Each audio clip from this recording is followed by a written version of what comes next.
President Donald Trump on Friday visited Kerrville, Texas, where he met with local officials and defended the state and federal response to flash flooding that claimed the lives of more than 120 people. I've never seen anything like this. Trump spoke at a roundtable following a tour of the devastation. The First Lady and I are here in Texas to express the love and support and the anguish of our entire nation in the aftermath of this really horrific and deadly flood. We're also taking historic action to ensure that such a nightmare never happens again. Since the disaster, the Trump administration, as well as local and state officials, have all faced mounting questions over whether more could have been done to protect and warn residents ahead of the flooding. Trump reacted with anger when asked about the frustration of some families. Well, I think everyone did an incredible job under the circumstances. Only a bad person would ask a question like that, to be honest with you. I don't know who you are, but only a very evil person would ask a question like that. Last week, torrential rain sent a wall of water raging down the Guadalupe River in the pre-dawn hours of the 4th of July holiday. Search teams have combed through muddy debris littering parts of the Texas Hill Country, looking for the dozens still listed as missing, but no survivors have been found since the day of the flooding. The Texas state legislature will convene in a special session later this month to investigate the flooding and provide disaster relief funding.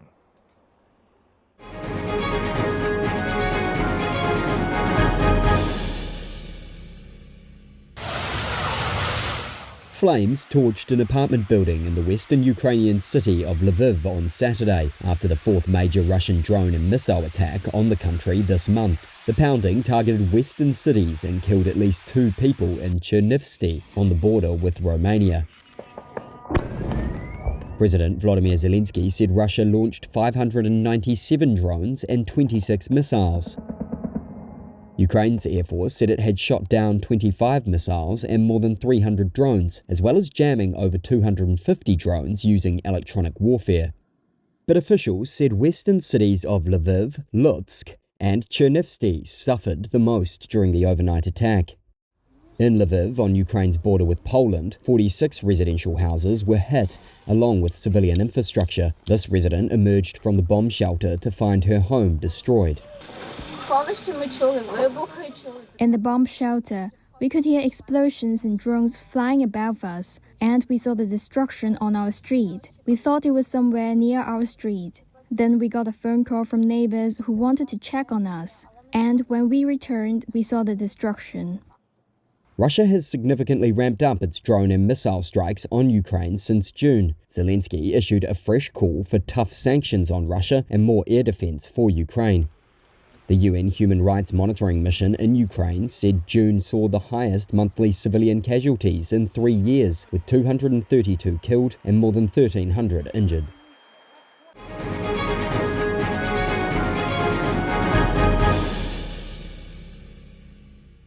Taiwan's military began deploying armored trucks with one of its newest and most precise strike weapons on Saturday. The vehicles with HIMARS, High Mobility Artillery Rocket Systems, are taking part in intensifying drills meant to showcase the island's determination to resist any Chinese invasion. This occurs as the Pentagon is urging Japan and Australia to clarify what role they would play if the US and China went to war over Taiwan, according to a Financial Times report on Saturday.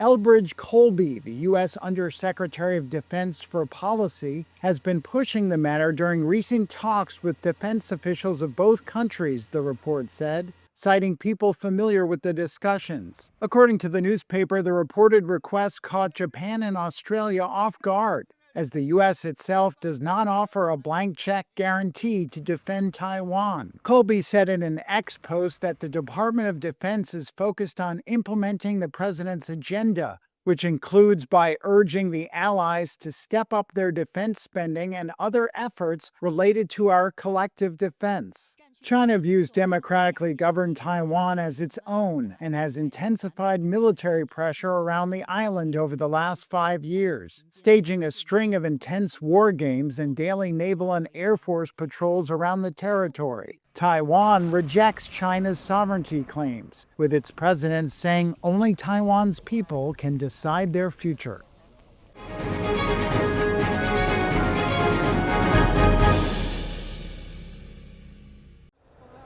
Sudanese migrant and pharmacist Gamabirer Mohammed Musa lies on the floor of an exhibition hall in Agia, Crete, in Greece.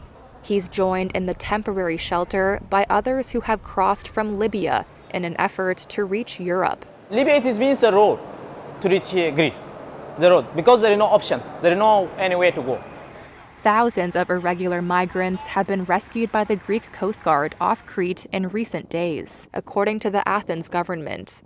Hundreds of them are sheltered here in Agia amid sweltering summer temperatures.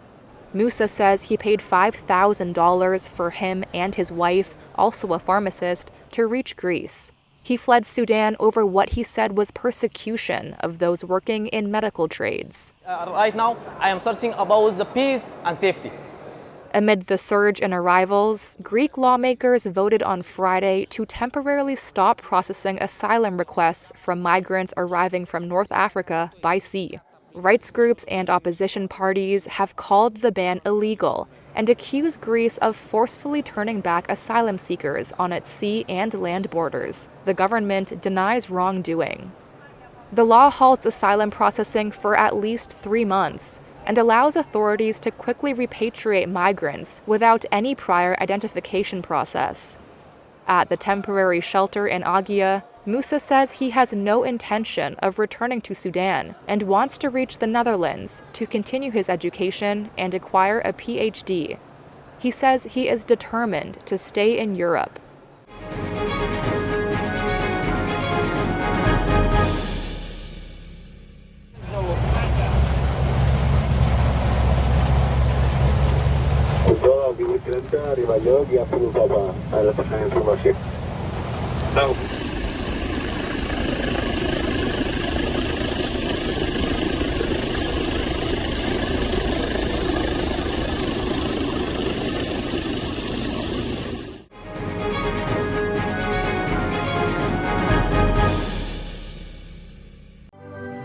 So this artwork is using Lemissi's 2009 specific goal in his life that he believes his best memory.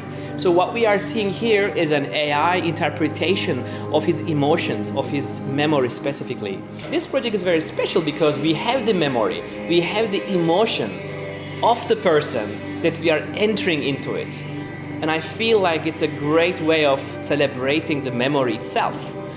I couldn't find another idea that can honor this emotional feeling. So the music we hear is also from the memory data.